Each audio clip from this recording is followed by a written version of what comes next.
Picture this. You're standing in the shadow of the Palatine Hill in Rome. The year is 2018 CE, and the air itself seems to vibrate with whispered rumors and barely contained panic. The marble facades of the imperial palaces gleam white-hot under the Mediterranean sun, but there's something rotten festering beneath all that pristine beauty. You can smell it, the cloying sweetness of exotic perfumes mixing with the metallic tang of spilled wine, and something else, something darker that makes your stomach turn. From behind the gilded doors of the imperial residence comes the sound of flutes and drums, but it's not the dignified music of state ceremonies. This is wild, primal, intoxicating, the kind of rhythm that makes your pulse quicken and your mind fog with forbidden thoughts. A slave rushes past you, his face pale as limestone, clutching a golden chalice so tightly his knuckles have gone white. His eyes dart left and right as if he's afraid someone might be watching, might report back to whom exactly. The emperor. But which emperor? The one who was supposed to be ruling? Or the 14-year-old Syrian boy who somehow managed to seize the throne and turn the greatest empire in human history into his personal playground? You press yourself against a column as a group of Praetorian guards march by, their faces grim beneath their bronze helmets. Even they, the elite protectors of imperial power, look uncertain, confused. One of them mutters something under his breath about abomination and the god's punishment, but he says it so quietly you almost think you imagined it. From within the palace, a voice rises above the music, young, clear, but commanding in a way that makes your skin crawl. It's giving orders in accented Latin, but the words themselves are lost in the chaos of celebration. Or is it celebration? The longer you listen, the more it sounds like something else entirely, something desperate, something mad.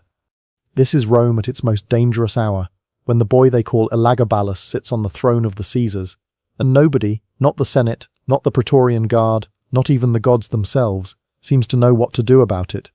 Before diving into these forgotten stories of survival and suffering, if you enjoy learning about the hidden truths of history, consider hitting that like button and subscribing for more content like this. And please, comment below to let me know where you're listening from.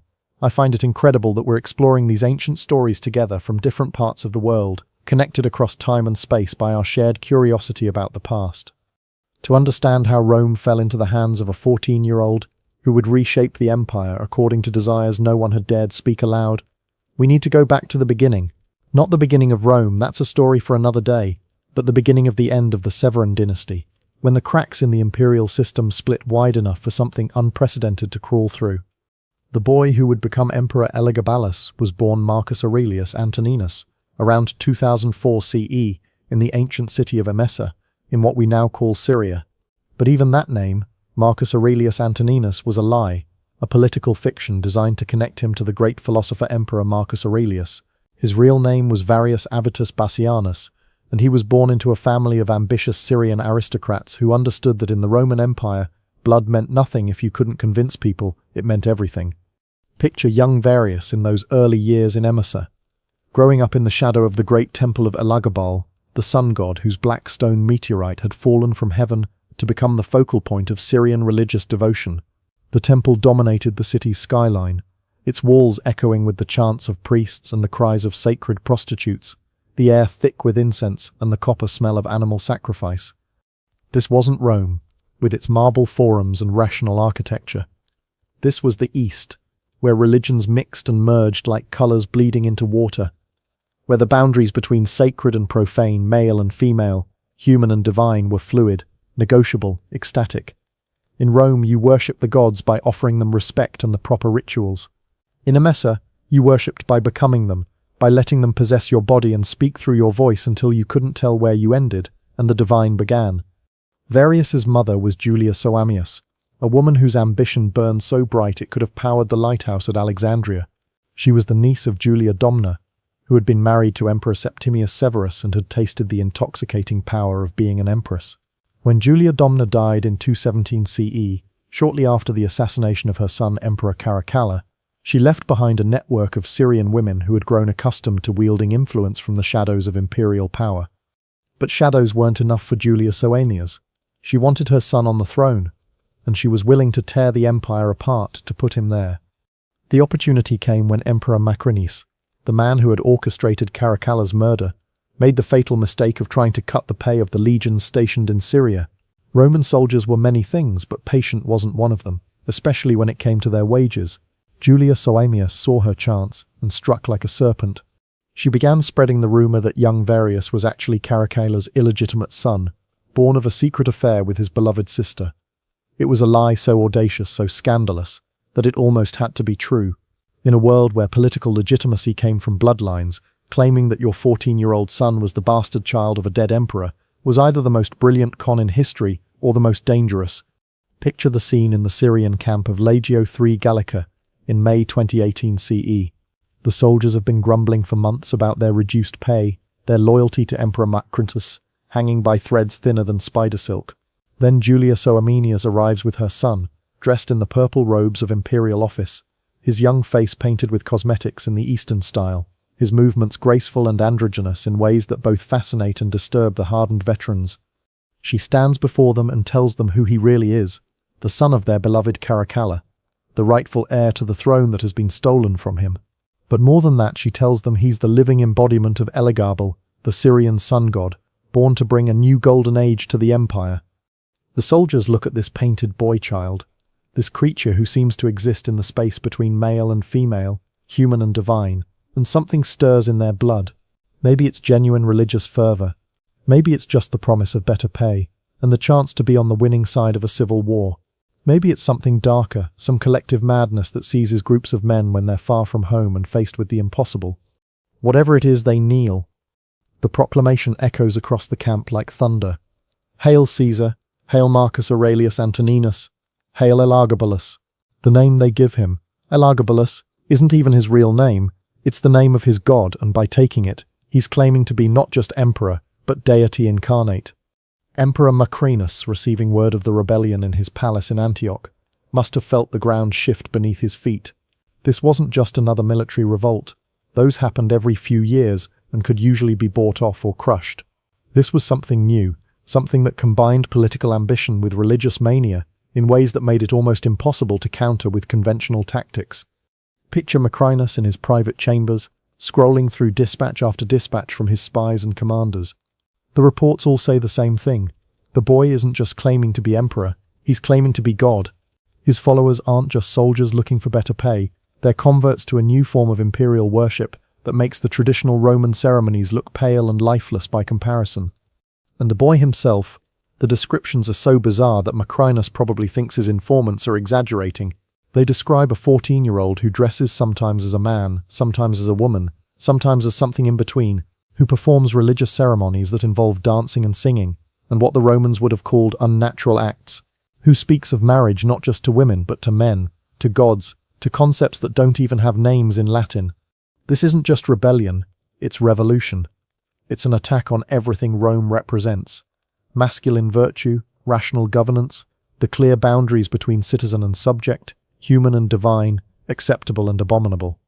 Macrinus marshals his forces and marches south to crush this Syrian uprising before it can spread. But as his army approaches the rebel camp, something extraordinary happens. His own soldiers begin to waver, to whisper among themselves about the boy emperor, who claims to be the sun god reborn. The battle, when it comes, is less a military engagement than a mass conversion. Macrinus's troops, seeing the exotic splendor of Elagabalus's retinue, hearing the hypnotic rhythms of Syrian war drums, witnessing the religious ecstasy of soldiers who believe they're fighting for a living god, simply switch sides. Picture the moment when Macrinus realizes he's lost. His carefully trained legions, the disciplined backbone of Roman military might, are deserting en masse to join a teenage Syrian mystic who promises them not just victory, but spiritual transformation. The emperor who had murdered his way to power finds himself abandoned by the very forces he'd counted on to keep him there. Macrinus flees, but there's nowhere to run. Within days he's captured and executed, his head sent to Elagabalus as proof that the old order is dead. The boy who was born Varius Avitus Bassianus, who became Marcus Aurelius Antoninus through political fiction, who styled himself Elagabalus after his sun god, is now the undisputed master of the Roman Empire. But mastery and control are two very different things. The journey from Syria to Rome takes months, and it's unlike any imperial procession in Roman history. Picture the caravan that winds its way across the eastern Mediterranean and up the Italian peninsula, Traditional Roman soldiers marching alongside Syrian priests, purple-clad imperial officials walking next to painted courtesans, sacred prostitutes sharing the road with Praetorian guards who still aren't quite sure what they've gotten themselves into.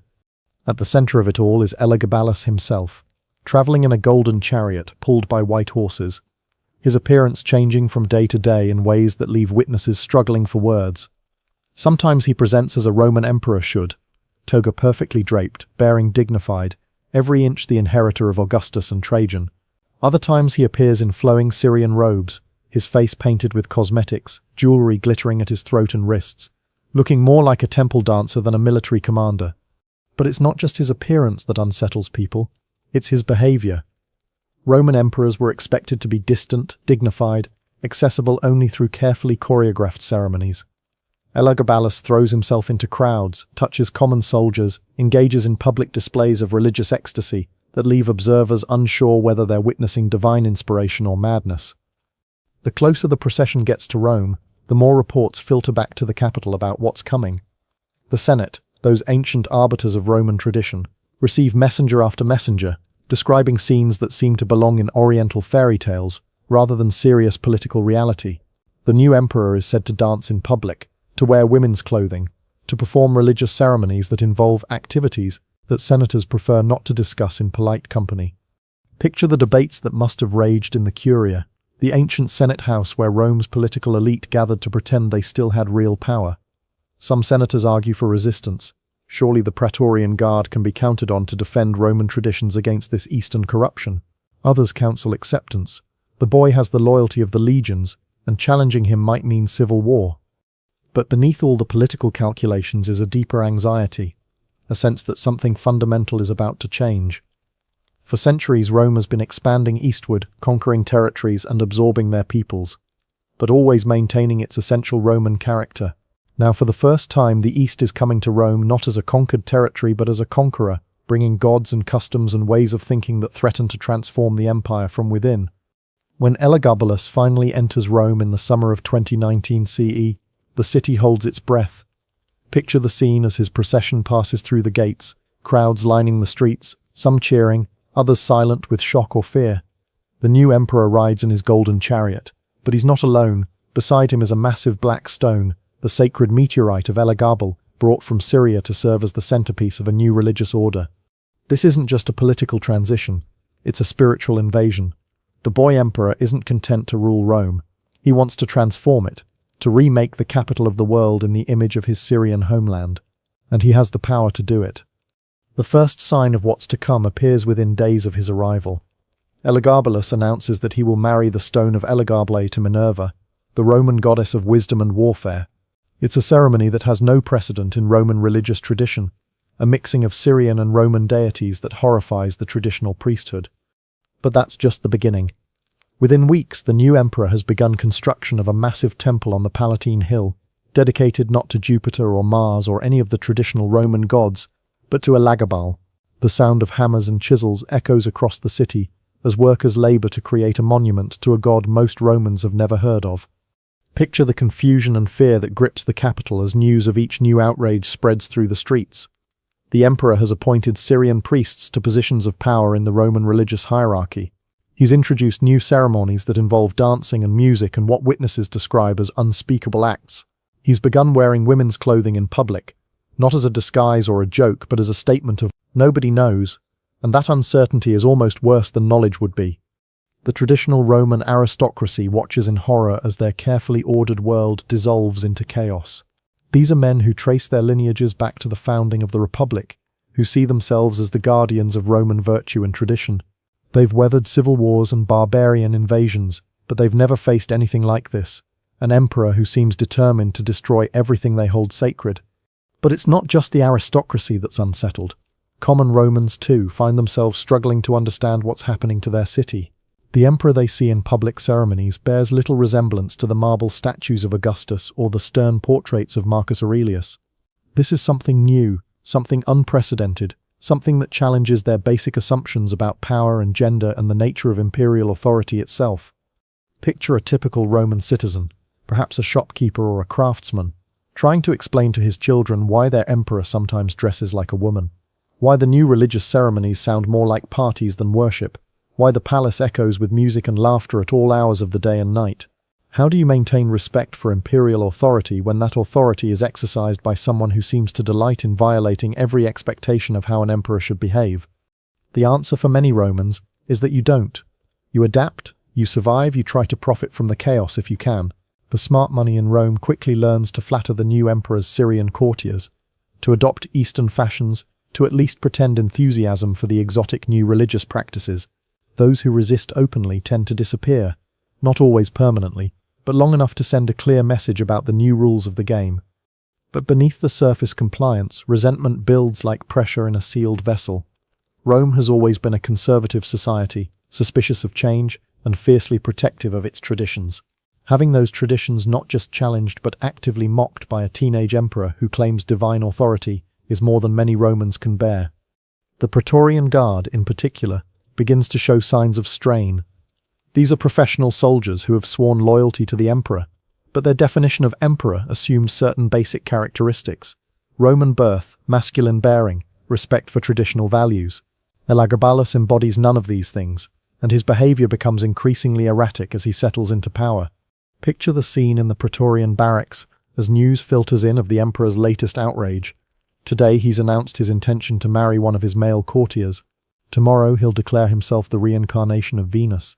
Next week he'll order the construction of public baths where men and women will bathe together, where the normal rules of Roman modesty will be suspended in favor of Syrian customs that most Romans consider deeply immoral. The guards mutter among themselves, their loyalty tested by each new revelation. They're trained to follow orders, but what happens when those orders come from someone who seems to have no understanding of Roman law, Roman custom, or Roman dignity? How long can institutional loyalty survive when it's strained by daily humiliation? The crisis deepens as Elagabalus begins to interfere more directly in the traditional workings of Roman government. He appoints Syrian favorites to positions of power, often based on their physical beauty rather than their administrative competence. He disrupts Senate meetings with religious ceremonies that senators find both blasphemous and embarrassing. He issues edicts that contradict centuries of Roman legal precedent, seemingly on whim rather than through any coherent policy. Picture a Senate session in the second year of Elagabalus's reign, the ancient chamber where Cicero once delivered his Catiline orations, where Augustus carefully managed the transition from republic to empire, now echoes with the sound of Syrian flutes and the scent of Eastern incense. The emperor arrives not in traditional Roman dress but in flowing robes that shimmer with gold thread, his face painted with cosmetics, his movements graceful and androgynous. He announces that he's received a vision from Elagabalus, that the sun god has revealed new laws that must be implemented immediately. The senators sit in stunned silence as he describes regulations that would fundamentally alter Roman marriage customs, that would give legal recognition to relationships between men, that would permit practices the Roman legal code has always condemned as contrary to public morality. When one elderly senator dares to object, to invoke tradition and precedent, Elagabalus's response is swift and chilling. The man isn't executed. That would be too crude, too obviously tyrannical. Instead, he's assigned to a minor administrative post in a remote province, effectively exiled from the political center of the empire. The message is clear. Adaptation is rewarded. Resistance is punished. But perhaps the most shocking aspect of Elagabalus's reign isn't his violation of political norms. It's his violation of gender norms. In a society where masculine virtue is considered the foundation of civic order, where the emperor is expected to embody the ideal of Roman manhood, Elagabalus presents something entirely different. Ancient sources describe him wearing women's clothing, using feminine cosmetics, even going so far as to seek out physicians who might be able to transform his male body into a female one.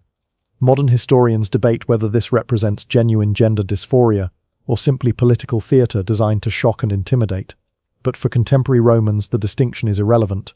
What matters is that their emperor, the living symbol of Roman power and authority, appears to reject the very concept of masculine leadership that has defined their civilization for centuries. Picture the whispered conversations in Roman homes as families struggle to understand what they're witnessing. Fathers try to explain to their sons why the emperor sometimes appears in public, wearing silk gowns and pearl necklaces. Mothers wonder what example this sets for their daughters, what message it sends about the nature of power and authority. Traditional gender roles, already under strain in a cosmopolitan empire that includes peoples from Britain to Egypt, suddenly seem fragile, negotiable, open to challenge.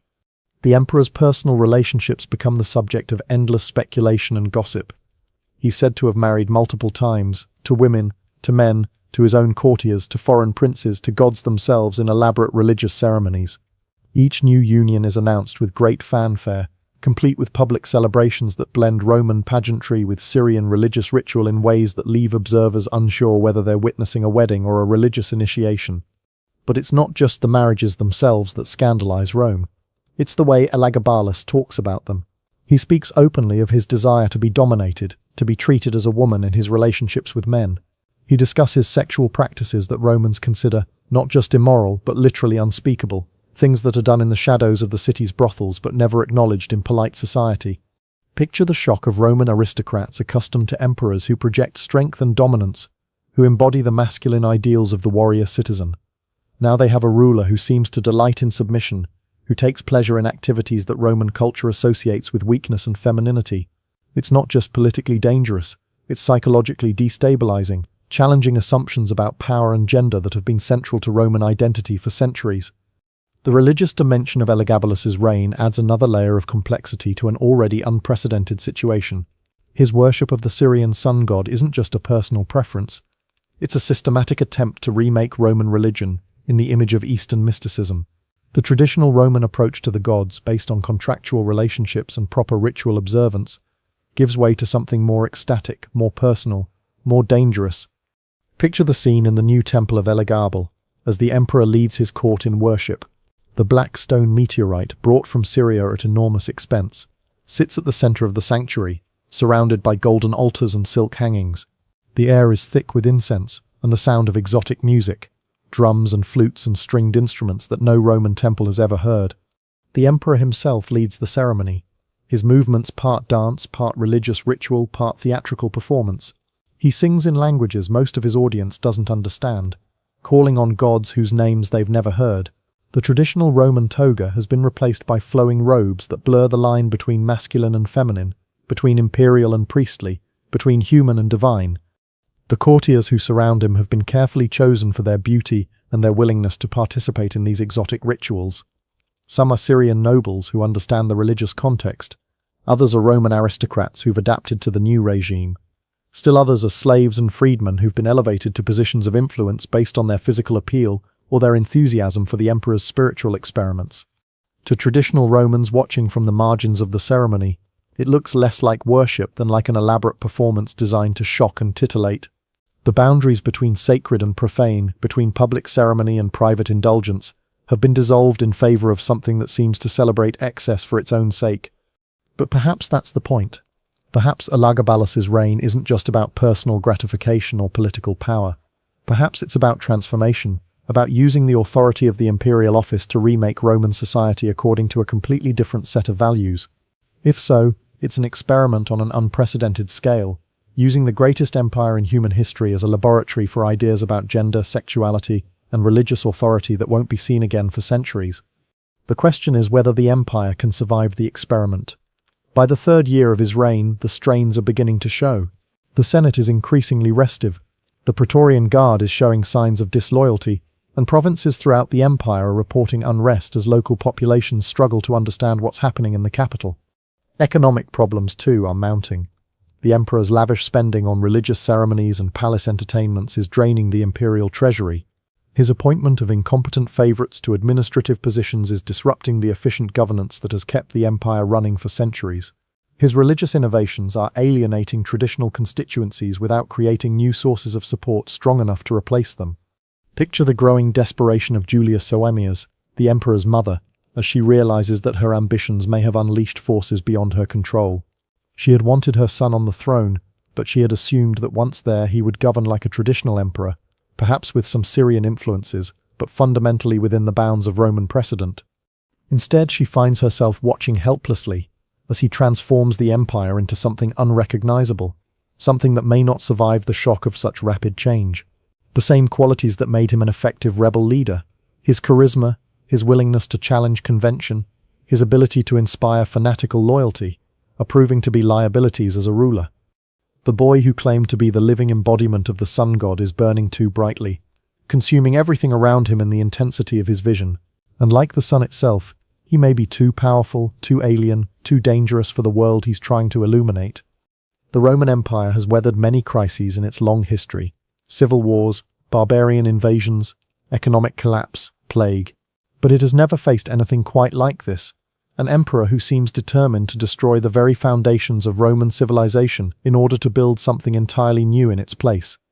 Whether that destruction represents liberation or catastrophe depends entirely on your perspective. For those who have thrived under the traditional Roman system, the aristocratic families, the professional soldiers, the conservative religious establishment, Elagabalus represents everything that's wrong with the modern world, everything that threatens the values and institutions that have made Rome great. But for others, slaves and freedmen, women and sexual minorities, followers of foreign religions, anyone who has been marginalized by Roman society's rigid hierarchies, the emperor's reign offers a tantalizing glimpse of what might be possible if the old rules could be swept away entirely. The tension between these two visions of Rome's future will ultimately determine not just Elagabalus's fate, but the fate of the empire itself. The boy emperor who came to power promising transformation has succeeded beyond anyone's wildest dreams. The question now is whether Rome can survive being transformed. As we'll see, the answer to that question will come sooner than anyone expects, and in ways that no one could have predicted. The reign of Elagabalus is approaching its climax, and the forces that brought him to power are about to turn against him, with a violence that will shock even those who have grown accustomed to his innovations.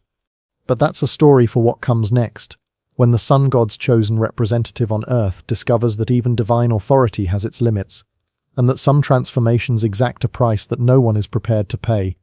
The palace servants whisper that the emperor has been having dreams again, not the prophetic visions he usually claims, filled with golden light and divine instructions, but darker things, shadows moving in the corners of his chamber, voices calling his name in languages he doesn't recognize, the sound of footsteps that stop whenever he turns to look.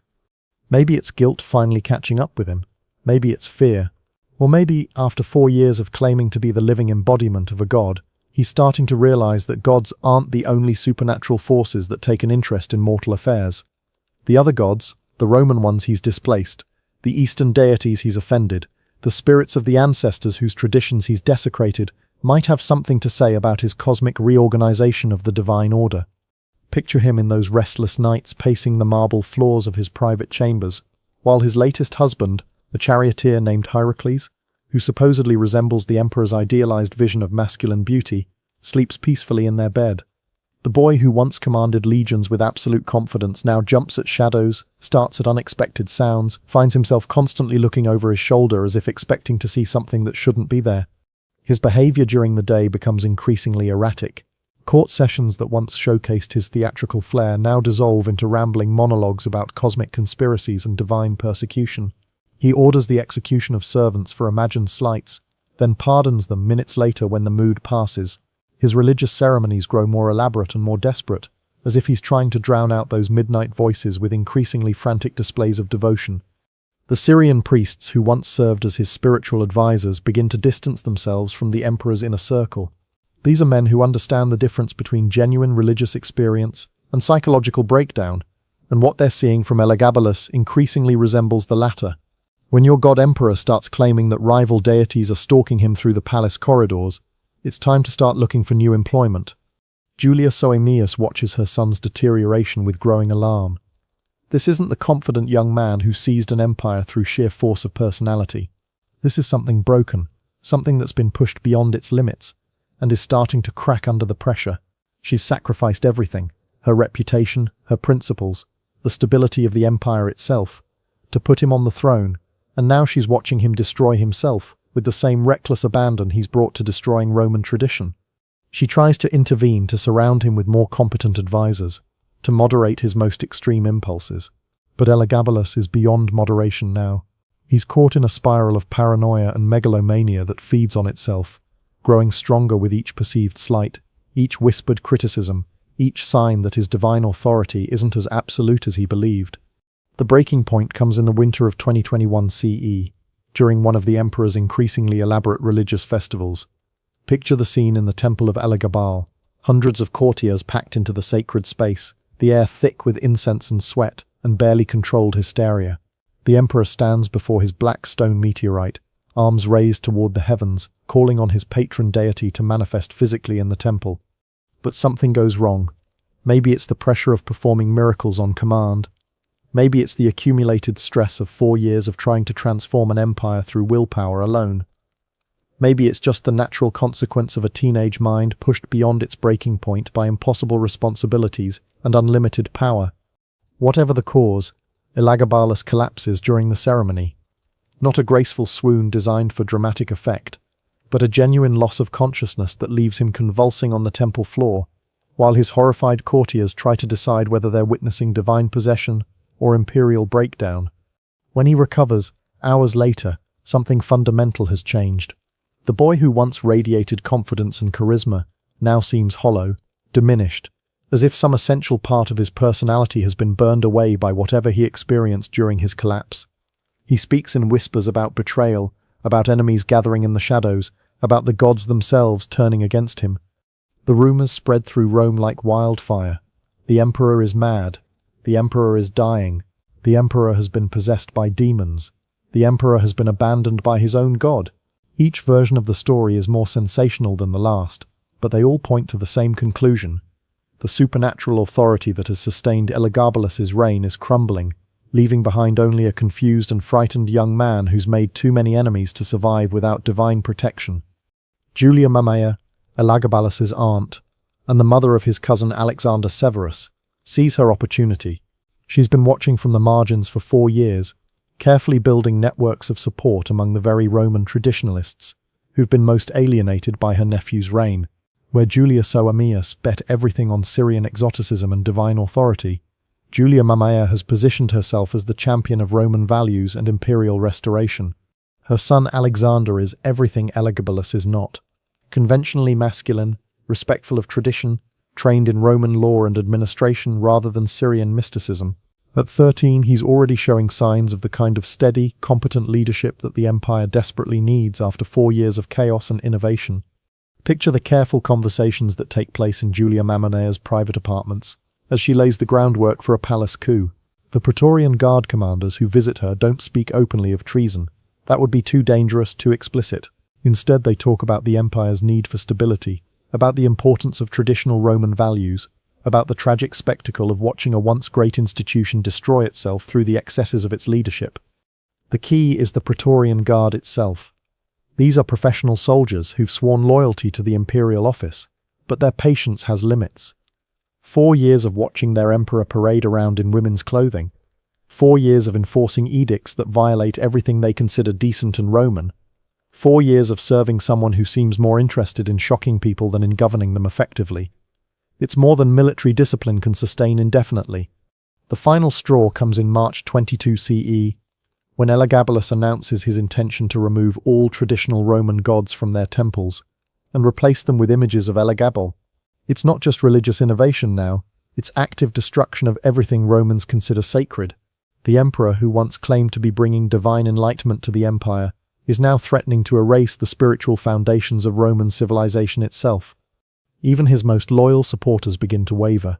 Syrian courtiers who've profited from his favor start making quiet inquiries about safe passage back to their homeland. Roman aristocrats who've adapted to his regime begin positioning themselves for whatever comes next. The palace staff, those invisible servants whose loyalty is essential to imperial survival, start looking for new patrons. Julia Mamaea strikes on March 11, 222 CE, choosing her moment with surgical precision. Elagabalus and his mother are meeting with Praetorian Guard commanders in the palace, ostensibly to discuss security arrangements for another religious festival. But when they arrive at the designated chamber, they find it filled not with loyal protectors, but with armed men, whose faces show nothing but cold determination. Picture that moment when Elagabalus realizes that his divine protection has finally failed him. The boy who once commanded legions through sheer force of personality now faces a room full of soldiers who no longer see him as their emperor, who no longer believe in his divine authority, who've decided that the empire's survival requires his death. There's no dramatic speech, no final theological argument, no last-minute miracle, just the brutal efficiency of professional killers doing what they believe is necessary to save Rome from its own emperor. Julia Soaemias dies first, trying to shield her son with her own body, her ambitions finally consuming her in the most literal way possible. Elagabalus follows moments later, the boy who claimed to be immortal discovering that mortality is the one Roman tradition even he can't escape. But death isn't enough for the conspirators. The body that once wore imperial purple, that once claimed divine status, that once challenged every assumption about gender and power and authority that Roman civilization held sacred, must be desecrated in ways that make the nature of this revolution unmistakably clear. Picture the scene as the corpses are dragged through the streets of Rome, the crowds that gather to witness the spectacle, some cheering the end of what they see as an abomination, others weeping for the destruction of something unprecedented and irreplaceable. The bodies are stripped, mutilated, dragged through sewers, finally thrown into the Tiber River like refuse. It's a rejection not just of Elagabalus as an individual, but of everything he represented. The experiment in imperial transformation, the challenge to traditional gender roles, the attempt to remake Roman religion according to Eastern models, all of it dies with him, swept away by a tide of reaction that will reshape the empire for generations to come. Alexander Severus, Julia Mamakia's son, is proclaimed emperor within hours of his cousin's death. At 13, he's even younger than Elagabalus was when he seized power, but in every other respect he represents a complete reversal of the previous reign's innovations. Where Elagabalus challenged tradition, Alexander embraces it. Where Elagabalus experimented with gender and sexuality, Alexander projects conventional masculinity. Where Elagabalus promoted Syrian religion, Alexander restores Roman gods to their rightful prominence. The new emperor's first acts are calculated to erase his predecessor's legacy as completely as possible. The temple of Elagabal is converted to other uses, its Syrian priests dismissed or executed. The black stone meteorite that served as the focal point of Elagabalus's religious revolution is quietly shipped back to Syria, removing the physical symbol of Eastern influence from the heart of the empire. The edicts that challenged traditional Roman law are repealed. The appointments based on beauty rather than competence are reversed. The Syrian courtiers who profited from the previous regime are exiled, or worse. But erasing a person from history is more complicated than erasing their policies. The 4-year reign of Elagabalus has left scars on the Roman psyche that won't heal easily.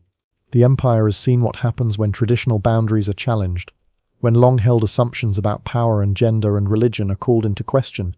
That knowledge can't be unlearned, can't be wished away by imperial decree.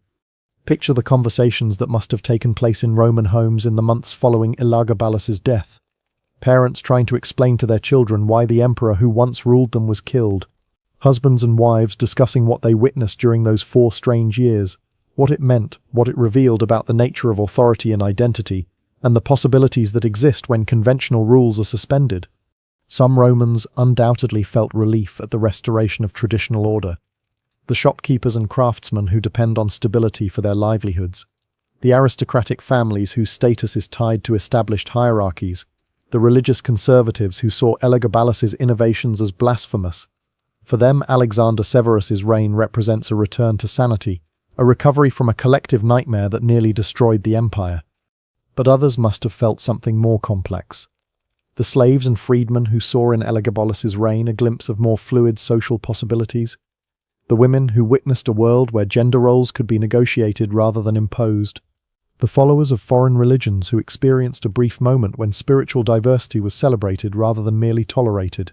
For them, the new emperor's traditionalism might feel less like restoration than like oppression. The historical record, written mostly by Roman aristocrats who approved of Elagabalus's overthrow, presents his reign as an aberration, a cautionary tale about what happens when unworthy individuals are given power beyond their capacity to handle responsibly. They describe him as mad, depraved, a monster whose very existence was an offense against natural law and divine order. But history is written by the survivors, and in this case the survivors had every reason to justify their actions by demonizing their victim. The senators who collaborated in his overthrow, the soldiers who killed him, the aristocrats who profited from his death, they all needed to believe that what they'd done was not just politically expedient but morally necessary. The truth, as always, is more complicated. Elagabalus was certainly no saint, and his reign was undoubtedly chaotic in ways that threatened the empire's stability. But he was also something unprecedented in Roman history, a ruler who used imperial power to challenge fundamental assumptions about identity, authority, and the possibilities that exist when conventional boundaries are erased. Whether you see his reign as a liberation or a catastrophe depends entirely on your perspective. If you believe that traditional Roman values, masculine virtue, religious conservatism, rigid social hierarchies, were essential to the empire's survival, then Elagabalus represents everything that was wrong with the cosmopolitan, multicultural world that Rome had become. His death was necessary to preserve the empire's essential character. But if you believe that those same traditional values were limiting, oppressive, or simply outdated in an empire that stretched from Britain to Mesopotamia and included peoples of dozens of different cultures and religions, then Elagabalus represents a missed opportunity, a tantalizing glimpse of what Roman civilization might have become if it had been willing to embrace transformation rather than resist it. The boy emperor who claimed to be the living embodiment of the sun god burned brightly and briefly, consuming himself and nearly consuming the empire in the intensity of his vision. His reign lasted only 4 years, but those 4 years revealed possibilities and contradictions that Roman civilization would spend the next 3 centuries trying to resolve. In the end, perhaps that's Elagabalus's true legacy. Not the specific policies he implemented or the traditions he violated, but the questions he forced Romans to confront about the nature of power, identity, and transformation in a world where the old certainties were no longer adequate to address new realities. The empire survived his reign, just as it would survive barbarian invasions, economic collapse, and eventual political fragmentation. But it never forgot the lesson of those 4 strange years, that the boundaries between acceptable and unacceptable, traditional and revolutionary, sacred and profane, are more fragile than anyone wants to admit. Standing again in that Roman street where we began, watching the palace servants hurry past with their eyes downcast and their voices hushed, you realize that what you're witnessing isn't just the end of one emperor's reign, it's the end of an experiment in human possibility, a brief moment when the rigid structures that define civilization were dissolved in favor of something more fluid, more dangerous, more alive. The golden chariot is gone now, replaced by the more modest transport of a conventional emperor. The exotic music has been silenced, replaced by the traditional hymns of Roman religious ceremony. The painted courtiers have fled or died, replaced by sober administrators in traditional togas. But if you listen carefully to the whispers that echo through the marble corridors, if you pay attention to the dreams that still trouble the sleep of those who witnessed those 4 impossible years, you can still hear the ghost of what might have been, the laughter of a boy who thought he could remake the world according to his own wild vision, and nearly succeeded. The sun god's chosen emperor is dead, but the questions he raised about power and identity, and the courage required to transform an empire, will outlive both his reign and the civilization that destroyed him. In the end, perhaps that's the most fitting epitaph for the transgender boy emperor who turned Rome into an orgy.